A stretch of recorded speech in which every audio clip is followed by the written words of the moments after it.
c'est une suite logique xam nga dama ne ñëpp ñëw autour de Yewwi Askan Wi pour ñu am majorité à l'Assemblée nationale su ñu amee majorité à l'Assemblée nationale cohabitation par force day am et bu boobaa actuel président de la République sax mën na jël ay ministres si camp opposition bi du noonu après concertation avec l'opposition bien sûr du luñ koy forcer ça veut dire que majorité soo ko amee Assemblée nationale ndombo tàng yi muy jur dafay bëri dina am ñu nekk ci liste yi sax nekk député après ñu occuper seen poste député noonu la demee dañuy bàyyi ñi ne seen ginnaaw jël poste yi après ñu dem jëlee ministère. ñu nekk ci seen ginnaaw. gisoon naa lépp opposition na am majorité présidentielle na am majorité à l'Assemblée nationale mais ñu mel ni Ndella Madior ak ñeneen ñi après dañuy am poste ministériel mais dañuy nekk député. lu ko waral loolu Ndella. noonu lay demee. politique soo amee majorité à l'Assemblée nationale si majorité bi dina am ñenn si ñoom ñoo xam dañuy occuper poste ministériel te man foofu laa doon séen sama bopp. si poste ministériel fa laa doon séen sama bopp. dégg nga wax ji parce que majorité soo ko gamee ba am rek yaay gouverner comprendre te sooy gouverner da ngay tànn si say nit ay poste ministériel fa laa séenoon sama bopp parce que man dama visionnaire suñu amee majorité bi ma demee nag ba gis ne commencé nañu tas man sax pour ñu dugal ma si biir ñu ngi hésité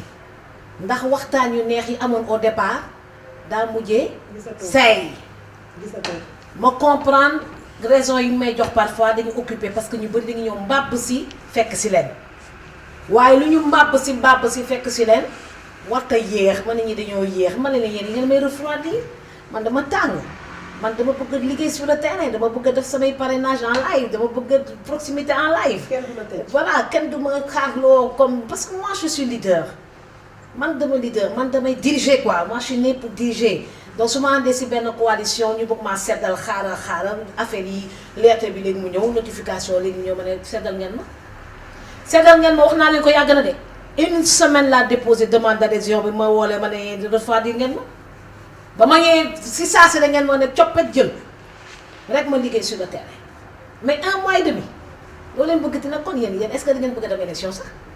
parce que ku bëgg a dem élection kenn waxul affaire parrainage parce que parrainage demee na boor ba pare lu ñuy wax mooy représentant au niveau des bureaux de vote comme ñoom si local yi ñuy génn amuñu woon représentant si ay Fouta am zone yu bëri am ñu fay représentant am yoo xam ne seen liste sa jàll woon kon liggéey dafa war a enchaîner. nga wàcc sur le terrain. sur le terrain daal lay arrêté. recruter pas arrêté bi mooy dama duggul ba ñu may arrêté. maanaam dugg nga mais ci bopp. dugguma dama def sama demande d'adhésion di xaar ñu tontu ma kon dugguma. di xaar ñu tontu la léegi ba léegi amagoo réponse. amuma réponse duma ko mus a am ndax yeewi naa sama bopp ba pare. lu tax nga yeewi sa bopp ci Yewwi Askan Wi. parce que dafa yéex dañoo yéex. dama foog ne woon ko dañoo speed dañoo yéex ma ne ñii dañ mën a tardel comprendre te sama projet bi ma amoon pour ñu jël assemblée nationale bi te bu boobaa man feneen beneen côté bi lay nekk ma nekk député dinaa nekk député su fekkee dugal nañ ma ci liste nationale bi pas ci liste départementale su ma nekkee ci liste nationale bi damay jàll su ma nekkee liste départementale su fekkee dañoo booloo bu am dëgër si ngay mën a jàllee su ko defee après nag nit nekk na fi député te occupé wu poste député Ablaye Wade di nekkoon na député mu jox ko Toussaint Manga am déet waaw donc léegi actuellement da ngay soo amee majorité ba nekk à l'Assemblée nationale su la neexee nga démissionner sa bopp comme su la neexee su lay nommé ministre da ngay perdre sa poste député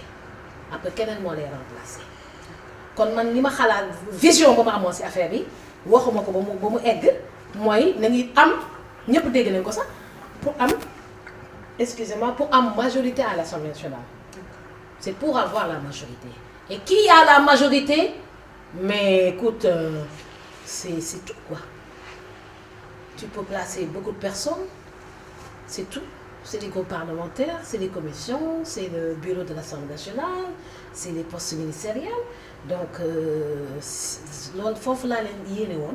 foofu laa leen séntu woon kon bi ñu demee ba yéex bi wala bañ mu dugg parce que mën nañu dem xam nga coalition. ñii dañuy bëgg ñii dañuy bañ. dina am ay seytaan ak rambaaj yoo xam ne dañuy nekk si biir ndeena suñuy nan leen coiffé ndeena suñuy nan leen suul ñu ne wuu. arrangé wu kii bu mu dugg. arrangé wu kii lii ak lii kii lii ak laa fekk xam ñu sandee la maa joon parce que man bariwuma xarit kon amul kenn ku ma fi mën a waatal quoi que ce soit si biir opposition sama seetlu leen si marché yi doo leen ma fa gis marché yi doo leen ma fa gis ay marché opposition mosuñu maa gis ma marché opposition mosuñu maa gis ma marche parce que dafa am yoo xam da nga ko jomm sa bopp comprendre soo amee waxukaay nga bëgg sa ñaxtu ñu dégg ko si sa waxukaay ngay toog man damay jël sama téléphone wax ni Sénégal àddina bi dégg ma jël sama rajo teg duma lu may marche lu may am marche te am waxukaay am juróomi rajo am télévision am ay plateforme digitale su ma na ma naqari bi ma nee génn naa ñëpp koy yëg si saa si est-ce que marche na kon man du ma xeetu ñuy marche si yoon bi mooy ñi nga xam ne amuñu tribune ñuy marche bu ñu gis leen mais soo amee micro am caméra nga xam ne soo waxee que ne Japon dégg la si saa si day marche kon kenn mësuma dégg si ay marche parce que dama am waxukaay te ñoom amuñu waxukaay man dama am waxukaay yàgg koo lijjante nag comprendre fu ma bëgg a wax kon lii ma soreel ak Yewwi sama côté dañoo yéex kenn waxuma doo dugg ñu yéex ma ne Yewwi naa sama bopp. kon loolu leer na. si seen biir nag. ñoom xam nañu lu xew. ñoom ci seen biir xam nañu lu xew loo xam man xaw ma ko. si seen biir jéem ma sa gëstu si ñoom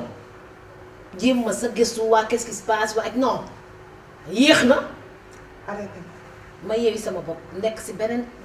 vie. bi ñu gisee nga Yewwi sa bopp woowaat ñëw ak yow ndee la lan moo tax. c'est des personnes qui n'ont pas cherché à me côtoyer nee naa leen bi ma defee kii bu ma defee appel bi à Walfadjri si petit déj kenn si ñoom yëkkatu téléphone ne ma rafetlu nañu sa wax kenn amul kenn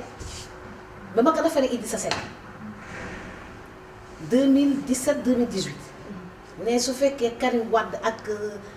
Khalifa Sall rek la wuñu seen problème ba ñu mën a bokk ci ay élections Idrissa Seck mën naa nekk président de la République Idrissa Seck dama pare émission teguñu sa 1 heure de temps mu téléphoné ma remercié ma ne ma dégg naa tey da nga waxtaan wax du rafet à mon égard dama ne kii nit la mais waa Yewwi rafet xoolal wax bu rafet bu mu leen waxal kenn si ñoom yëkkatiwul kenn si ñoom fa laa xam ne lii gaa yi dabax ci laa xam ne gaa yi baaxuñu lu baax lu mu leen waxal ba nit yi di daw si di ñëw te mu ñu kenn si moom mënu yëkkati téléphone remercié man maa daw seen ginnaaw après di leen di ne lancé naa appel oui on nous a wax nañu ko oui wax nañu ko ñii ne ay waay yaa ñàkk ay da booy moom dafa mën a yaa ñàkk ki ñaan ay waay yaa ñàkk ki naan sama doom ji waay parce que moom sama moromu yaay ay yaa ñàkk ki naan waay bi nga tàmbali bi nga waxee ba léegi yaa ngi daw si di ñëw si di may man mi sa gaa yaa ngi may woote rek di rejoindre di ma rejoindre et cetera ñu reconnaître que loolu ça a créé xam nga gars yi homme politique ak femme politique dañuy rëy il faut mu am ku leen bëm wax pour ñu def benn action dama waxee wax bi nag ñu bëri dañoo yeewee ko nag dem di jublu si Yewwi Askan Wi plus de 15 partis politiques war naa bëri léegi plus de 30 même donc ñoo xam ne dañuy dem si ñoom donc mu nekk loo xam ne yéene naa leen ko donc yéex nañu de mon côté man extérieur laa nekk rek waa l'intérieur yéex nañ ma tontu xaar naa 1 mois et demi. arrêté ma Yewwi sama bopp et puis passer à autre chose léegi nag. pour répondre à ta question. pour répondre à ta question parce que explication de si am solo. comme que Yewwi naa sama bopp. si kaw Yewwi bi ma dégg tamit Bara Dolly bi nga xam ne bu muy monté ndeysaan son mouvement Méridien président man mi invité na ma invité na dama ne waa Yewwi invité ñëpp génn si bokk gis-gis mais mi ngi si biir opposition bi lu mel ni Bara Dolly nga ne du dugg ma ne waa ñii lan la ñu bëgg. Serigne Bara Dolly waaw nga ne kii du dugg ñi ngi hésité parce que PUR d'accord après c'est la ñuy xam ne PUR la ma ne waa ñii lan la ñu bëgg waaye ay waa ñi ñu ngi yàq waaye parce que booloo mooy doole coalition soo commencé di ne kii du dugg kii du dugg kii du dugg kii du dugg dootoo te amati lootul da ngay affaiblir sa bopp bi ñu affaiblir seen bopp di yéex di seppi le lendemain ñu dégg que ñoom Thierno Alassane Sall Thierno ak kan ak Cheikh Bokoum ak Bokoum ak comment il s'appelle encore juge Dème et cetera créé nañu seen coalition bopp. xanaa bëgg ñëw ak yow de nee na ma ne buntu bi moo njëkk a déposé caution buntu bi deuxième personne ñu déposé caution sama connaissance mooy ñoom Thierno Alassane Sall Yewwi Askan Wi di waaj a déposé ak Wàllu Askan Wi di waaj a déposé muy 4 coalitions déjà yi ñu tudd ak yeneen ñi am na ñu bëri am na ñoo xam ne dañuy créer seen coalition kenn du leen dégg jour dépôt bi le 8 si ngay xam kan moo déposé fa ngay ñëw di gis ay 40 coalitions wala 20 coalitions nga ne waa ñii fi ñu newoon ñi rayon laa mi ñi la ngi doon dégg ak ñi nga xam ne journalistes ñoom la ñuy ciblé pour jaay seen journaux yi waaye ñeneen ñi fan la ñu newoon kon le 8 ngay xam ñaata liste opposition ñooy am si ngay waaru si yàlla